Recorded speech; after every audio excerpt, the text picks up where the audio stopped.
Vamos a hablar de la situación económica de Bolivia.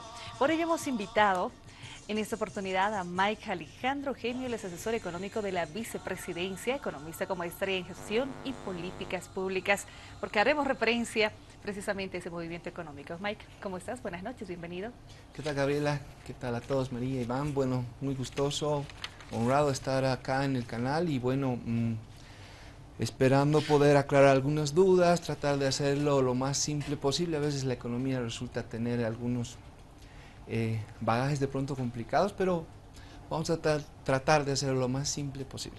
Es que el primer dato que se conocía, Mike, era, y que el ministro de Economía lo ha mencionado durante las últimas horas, tercer año consecutivo que Bolivia podría tener la mejor economía de la región.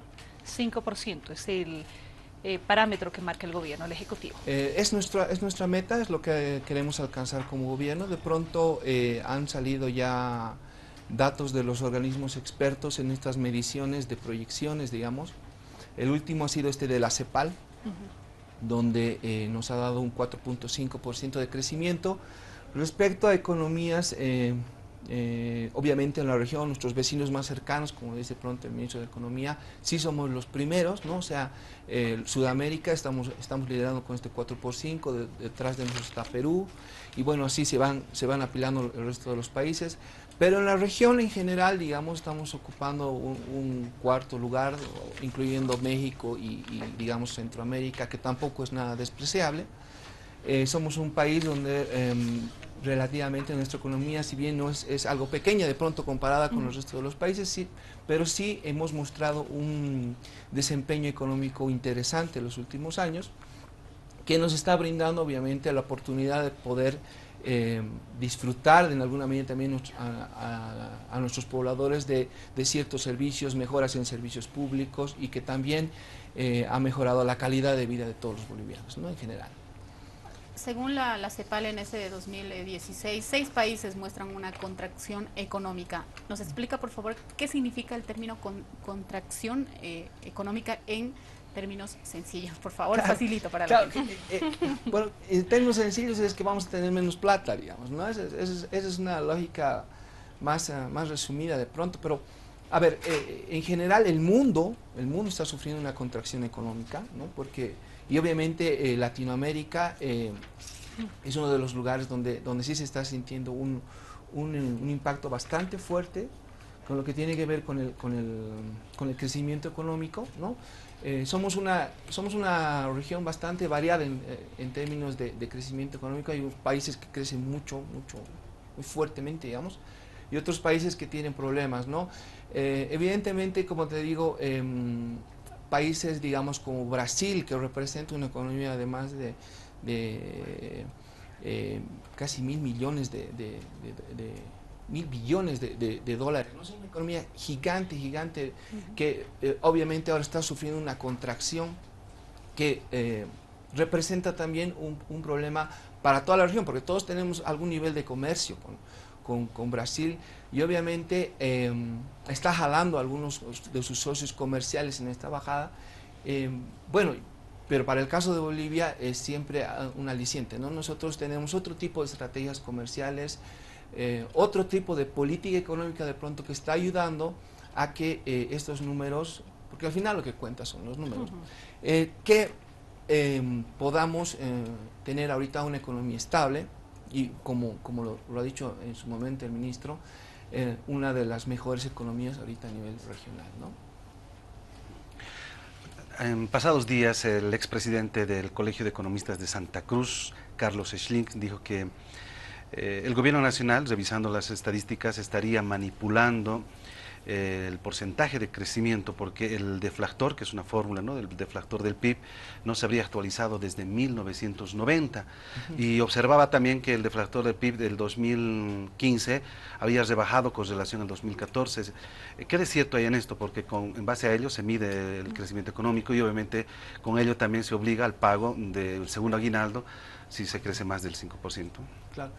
Bueno, en realidad el decreto supremo tiene que ver con 4.5%. Si la economía crece a más del 4.5%, entonces las empresas privadas, el gobierno nacional está obligado a pagar el segundo aguinaldo, ¿no? Pero bueno, respecto, digamos, a algunos comentarios, de pronto que ya Las personas que estamos trabajando en el gobierno bastante tiempo estamos un poco acostumbradas a ese tipo de comentarios, la verdad. ¿Es real o es mentira que no se ha actualizado el deflactor? A ver, por un lado está el hecho de que nosotros tenemos un deflactor a 1990, ¿no? Que es el que genera el PIB real, ¿no? Por ese lado nosotros tenemos una medición, pero que al final es comparada con todo, es generada por todos los organismos internacionales. O sea, vale decir que ese PIB, ese cálculo se lo hace no solamente el gobierno nacional y el INE, digamos, a través del INE. Esta medición lo hace la CEPAL, lo hace el Fondo Monetario Internacional, lo hace el mismo Banco Mundial. Entonces, estos criterios técnicos son validados por estos organismos que son también expertos en temas económicos. Entonces, nuestros mecanismos de medición, ¿no?, más allá de entrar en detalles tecnicistas, tiene que ver con que nuestros procedimientos de medición son respaldados por estos organismos, ¿no?, porque ellos también hacen su medición con el mismo mecanismo. Entonces, por ende, esta medición está bastante bien metodológicamente respaldada, y que obviamente los números que estamos presentando, primero como gobierno nacional y después estos otros organismos internacionales que también generan su medición, pues tienen la misma tendencia, ¿no? Entonces, en general, pues el número que arroja estas mediciones, yo considero que tiene suficiente respaldo. Hay un criterio constante de los empresarios de que el crecimiento económico ha sido y está siendo jalado por la inversión pública, la inversión que está haciendo el Estado con la construcción de carreteras, puentes, bonos. Pero resulta que este crecimiento no sería tan real en el sector productivo, hablamos de las empresas, de las microempresas. Entonces, el país crece, pero resulta que las pequeñas empresas y algunas medianas empresas no crecen a ese ritmo, pero tienen que estar sometidos, en este caso, al pago de un segundo aguinaldo. A ver, pero de pronto hay que analizar eso desde dos puntos de vista. A ver, por un lado está el componente de inversión pública, que es verdad, ¿no? Es bastante fuerte. Bolivia ha apostado en alguna medida por un fuerte impacto de su inversión pública, ¿no? O sea, el gobierno nacional... Ha sido el motor, de hecho, para los índices de crecimiento, ¿no? Es bastante fuerte lo que el gobierno pone en términos de recursos económicos, pero esta inversión pública es también, sectorializada, si se permite el término, de pronto. O sea, es ordenada en términos de inversión social, inversión productiva, inversión en transportes y, bueno, inversión multisectorial de pronto. Entonces, si uno hace el análisis, por ejemplo, del comportamiento de la inversión pública, el gran porcentaje de estos recursos, históricamente, estamos hablando de estos últimos años, se ha ido al componente productivo. O sea, vale decir, Bolivia invierte mucho más dinero en inversión pública en temas productivos, ¿no? Y eso está representado, como les digo, en temas numéricos, en el comportamiento de nuestra inversión pública, que, bueno, lo saca anualmente el BITFE, y además es una información pública, ¿no? Entonces, por ese lado, el gobierno pues apuesta por inversión productiva, ¿no? Ahora, evidentemente, hay muchos otros componentes que hacen que la inversión pública puede tener efectos, déjenme usar un tecnicismo como es un efecto crowding in, o sea, que realmente la inversión pública pueda jalar a la inversión privada. Eso no solamente depende de una inversión pública per se, sino que hay varios componentes que tienen que ver con que los privados se animen y acompañan al gobierno. Claro.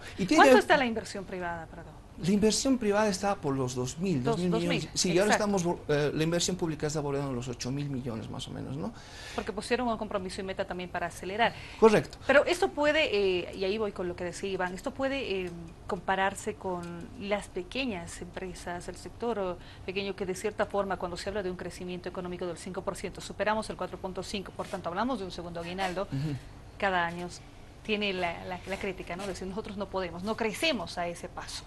Sí, yo creo que de pronto ahí hay muchas medidas que, como les decía, tienen que ir acompañadas a que el efecto realmente funcione. O sea, que la inversión pública jale a la inversión privada.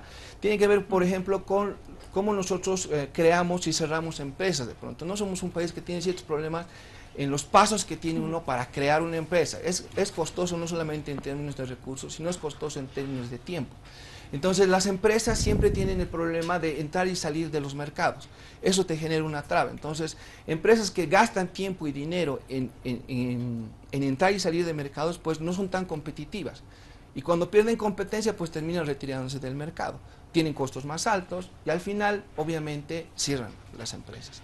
Entonces, tal vez, obviamente, hay una fuerte corriente por inversión pública que trata de jalar a la inversión privada, pero hay muchas otras medidas que de pronto tienen que ir acompañando que no necesariamente tienen que ver con plata, sino que tienen que ver con normativa y que tienen que ver con facilidades a empresas para que se animen a invertir y empiecen a mover el capital privado. La economía está muy bien, eso no hay duda, la macroeconomía. Pero ¿cómo está la microeconomía? ¿Cómo se refleja eso? Porque mucha gente pregunta, bueno, sí, ganábamos bien, pero yo sigo teniendo un sueldo que ha aumentado, efectivamente, pero el champú que compraba con 15 bolivianos, hoy lo compra con 30. Yo compraba pañales con menos precio y ahora casi el doble. Lo mismo ocurre con otros productos de primera necesidad. Entonces, si bien ha aumentado el salario, pero la inflación ha hecho que su poder adquisitivo de su dinero, o sea, no esté igual o peor quizás que hace 10 años. ¿Cómo explicamos a la gente que sí está bien con la microeconomía en la calle? De pronto, hace poco publiqué en mi Facebook bueno, el principal cuadro de la CEPAL que nos decía Bolivia al 4.5%, y claro, las críticas eran en ese sentido, no, yo sigo sin tener plata y que no sé qué, ¿no? Y claro, pero eso es real, no es, claro, no es es real, y no es discutible. No es para hacerse, digamos, no, claro. Eso es real, eso lo vive la gente, lo vive en la calle. Yo muchas veces escucho a los políticos y escucho también a gente del gobierno, atacar, y eso es falso. Porque esa salida quizás no lo viven y en la calle lo vivimos, lo vive la señora, lo vive usted que está ahí en ese momento y no es para hacer la burla, no. 15 bolivianos un champú y hoy cuesta 30 bolivianos ese mismo champú y no ha pasado ni siquiera 5 años de ese precio. Por eso, a lo que me iba, digamos, y es a lo que de pronto tenemos que comprender, es que si bien Bolivia es una economía que va creciendo, ¿no? Que va creciendo, es aún una economía pequeña, ¿no? O sea, regionalmente, o sea, comparándose con nuestros vecinos más cercanos, solo los 33 mil millones de dólares que produce anualmente Bolivia, ¿no? Perú está por los 124, Colombia está por los 128, o sea, son números mucho más grandes, si se dan cuenta. Entonces somos bastante débiles respecto a ciertos cambios, comercios. Hay un proceso de fortalecimiento que estamos viviendo. Eso hay que entenderlo. O sea, son bastantes años, son digamos, bueno, de pronto 20, 25 años antes del gobierno del presidente Morales, donde se ha planteado políticas que han empezado a hacer mucho daño a la economía nacional. Entonces, en estos 10 años sí ha habido un proceso de fortalecimiento, pero considero también importante hacer notar de que estamos en un camino donde hay que pues poner el hombro, ¿no? Hay bastantes cosas que todavía se tiene que hacer, ¿no? Estos devenires que todavía afectan a nuestro bolsillo, pues creo que son parte del proceso donde estamos construyendo una economía mucho más sólida. No se va a hacer de la noche a la mañana, ¿no? No es que todos de pronto podamos crear un bono como en el Brasil, el bolsa de familia, digamos, ¿no? Donde el monto es importante, esas familias pobres. Entonces, ese tipo de cosas se hace con economías más fuertes, ¿no? Y estamos en un proceso, como te digo, de crecimiento, y creo que con miras al 2020-25, que es lo que nos hemos planteado como gobierno, tiene que ver pues con que muchos de estos temas sean superados, ¿no? Y que este auge económico pues pueda ser disfrutado por todos, ¿no? Hay un proceso de distribución, hay un proceso de igualdad. Los Ginis, por ejemplo, que tienen que ver en nuestra región, Bolivia ha sido uno de los países que con mayor voluntad política y obviamente numéricamente ha bajado. Entonces la distribución, que es lo que explica este indicador, pues ha bajado bastante, ¿no? Y somos, como te digo, un país que ha invertido bastante en distribución. Obviamente nos falta mucho, eso es verdad, pero que yo considero que estamos en un camino adecuado. ¿Dónde estamos si hablamos de la microeconomía y nos comparamos con los países de la región? ¿Cómo está nuestra dinámica? Iván ya decía, la macroeconomía muy bien, ha arrastrado los índices y todo aquello después de la redistribución de los recursos, los ingresos, los bonos y todo eso que comenzaba el 2006 con mucha fuerza, sin duda. Pero Si estamos atravesando esta situación adversa internacional y Bolivia está logrando pasar esto y sabemos que tenemos todavía este paso de la microeconomía y para que tenga esa dinámica, ¿cómo estamos? ¿Qué estamos proyectando? El 2025 de hecho tendríamos que tener cero de extrema pobreza. El 2020 ya existen metas, se ha planteado un plan de desarrollo. Entonces esta parte que afecta a la ama de casa, al ciudadano que nos ve, al estudiante, ¿cómo se está manejando y cómo se la puede comparar con otras regiones? A ver, yo primero pienso que hay un proceso en el que todos los países están en una carrera de obviamente encaminarse en crecimiento, pero hay variables importantes también que tienen que ver con inclusión social, inclusión económica, la gente participando de este auge económico. Y obviamente el tema que tiene que ver con la distribución, ¿no ve? Entonces, evidentemente Bolivia está ahorita en la misma carrera, no tiene que encontrar un punto de equilibrio entre lo que es su crecimiento económico, entre lo que es su capacidad de inclusión de la gente en este auge económico y obviamente lo que les digo, la distribución. Entonces, pues las medidas que tienen que ver con distribución hablan específicamente de cómo la calidad, por ejemplo, de los servicios públicos puede mejorar, ¿no? Vemos ahorita un teleférico que amplía las horas, por ejemplo, de servicio. Vemos mucha más presencia en el campo, ¿no? Hay hectáreas, mucha más cantidad de hectáreas de riego, por hablarles de algún tema en específico. Entonces, es un proceso donde también como gobierno se está aprendiendo, ¿no? Se está aprendiendo a generar redistribución, a generar inclusión social y obviamente apostar por un crecimiento sostenido. No es fácil, ¿no? Hay países que están en esto bastante tiempo y que tratan de que sus economías puedan crecer, pero de pronto son economías demasiado excluyentes, ¿no? Donde gente pobre realmente es muy pobre, ¿no? Si uno se va, por ejemplo, a las favelas del Brasil, ¿no? O sea, uno no puede creer, ¿no? En realidad, si tú vas a barrios bastante exclusivos, digamos, de Brasilia, pues gente con mucho dinero, ¿no? Con muchos accesos, muchos servicios, pero estamos hablando de, qué sé yo, por lo menos a 5 kilómetros hay favelas que realmente es preocupante la situación, ¿no? Entonces creo que es un proceso donde todos nuestros países, como el conjunto de países en Latinoamérica, está en la lucha de poder encontrar esta ecuación, ¿no? Donde genere crecimiento sostenido, pero que incluya al resto de la gente, ¿no? Yo no me quedé contento con la respuesta, porque todavía no se puede explicar y no he escuchado todavía ningún funcionario del gobierno o un economista que explique de manera clara cómo realmente se está beneficiando una gran parte del sector de la población boliviana con este crecimiento económico. Hay sectores que se están beneficiando y lo sabemos y lo conocemos, ¿no? Yo lo pongo un solo ejemplo. Por ejemplo, muchos productos han bajado de precio, productos que importamos, ¿no? Pero esos productos que importamos en el mercado, vamos a la Uyustus o vamos a lugares, no han bajado de precio. O se han mantenido o se han incrementado. En China ha habido también un movimiento económico que ha hecho el gobierno para fortalecer, para abaratar los costos de producción, y se suponía que también Bolivia se iba a beneficiar con el ingreso, pero no, tampoco ocurrió eso. ¿Qué implica? Yo, a mi modesto entender, creo que los importadores se están haciendo la plata y nadie los controla. Y todavía podemos ver, hay un informe, hay un estudio último que en La Paz, por ejemplo, hay gente que compra viviendas al contado, pago en efectivo, sin bancos, ¿no?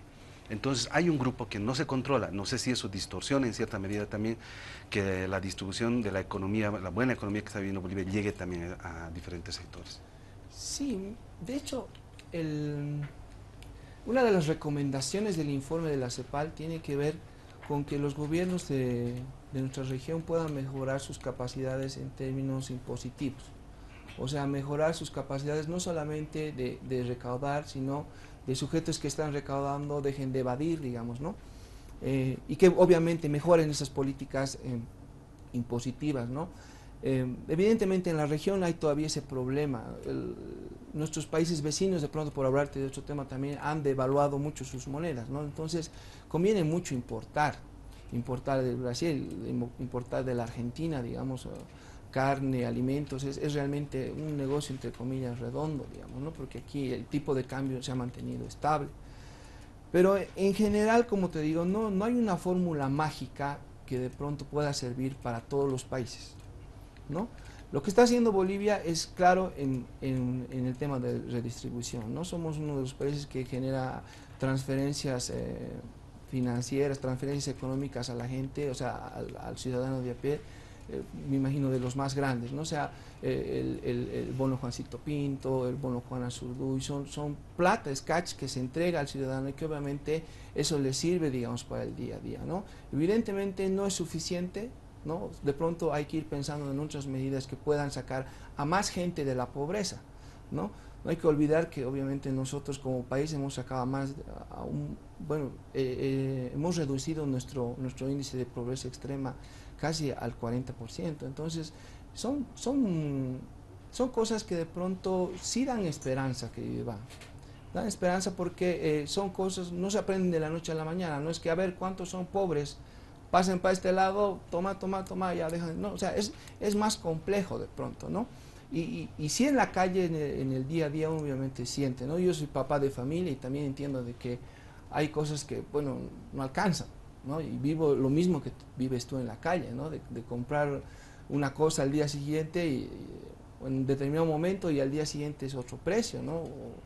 O de pronto hay cierta sobre todo los productos que importamos, ¿no? Porque los productos nacionales están controlados al parecer, ¿no? El pan, la harina, el maíz, sí, pero los otros productos que hacen el grueso del consumo diario, no hay ningún control de precios. El defensor del consumidor ahí no aparece, ¿no? O sea, es importante que el gobierno entre ahí para que no haya una usura, una ganancia extrema, ¿no? Sí.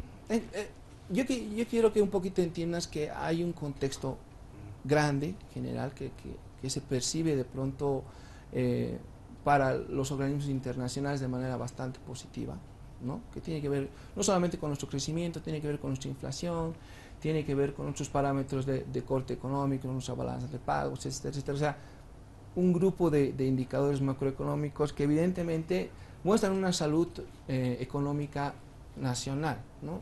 País. Pero obviamente bajando al individuo hay varias cosas que se tienen que hacer, ¿no?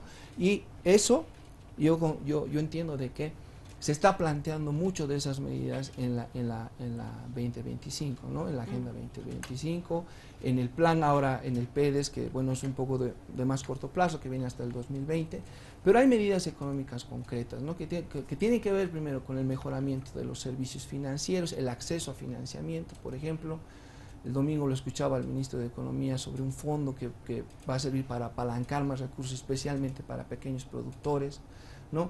Y de pronto ese tipo de medidas donde da acceso a la gente, no solamente vas y le regalas, ¿no? Lo ideal es que al pescador no vayas y le regales el pescado, ¿no? Sino que le des la caña y que le enseñes a pescar, ¿no? Entonces esa es un poco la medida, ¿no? Agarrar y empezar a generar un mercado de diferentes tipos de productos más dinámico, ¿no? Y eso ayude a las familias a sustentarse, ¿no? Porque de pronto ser paternalista, ir en extremos paternalistas con las personas también tiene su efecto, ¿no? O sea, generar bonos también tiene sus problemas. Entonces, es complicado, hay que encontrar algunos equilibrios y como te digo yo, y no es por ser funcionario de gobierno, sino que también como economista pienso que estamos en un momento bastante interesante de la historia boliviana en lo que se refiere a economía.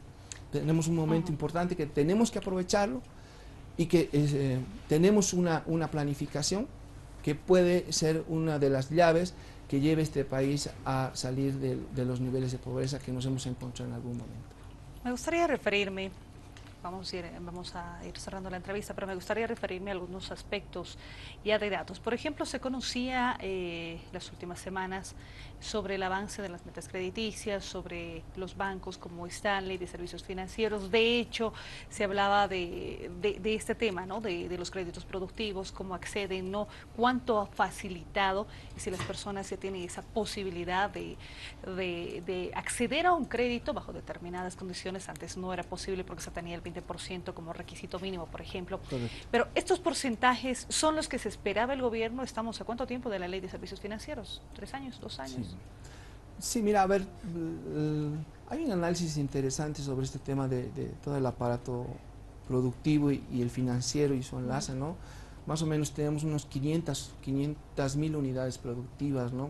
O sea, es una cantidad de personas que mueven una cantidad de recursos económicos que es bastante grande, ¿no? Y que el fondo que está ahorita siendo apalancando recursos es bastante pequeño con relación a este monto, por no hablar de montos exactos, ¿no? Entonces, evidentemente, el gobierno ha puesto este fondo que en perspectiva tiene que ir creciendo, ¿no? Porque simplemente sirve para garantizar el monto del préstamo, ¿no? Entonces lo que se espera es que cuando el prestatario pague, pues parte de ese recurso vuelva al fondo y vaya engrosando ese recurso y obviamente pueda apalancar cada vez a más personas y de pronto montos más grandes también. Entonces, evidentemente por ese lado, pues yo considero que no se ha alcanzado, digamos, todavía a la proyección esperada, digamos, en términos de que el aparato productivo boliviano pueda pues, especialmente la parte privada, pueda tomar un impulso interesante, ¿no? Por ese lado, entiendo de que hay medidas que se van a tomar, no siempre con el tema económico, soy bastante enfático en eso, o sea, creo que hay que trabajar mucho en el tema de cómo nuestras empresas se crean.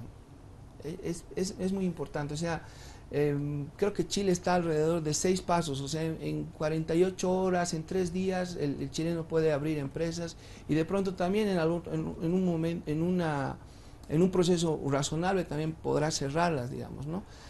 En cambio en Bolivia es más complejo.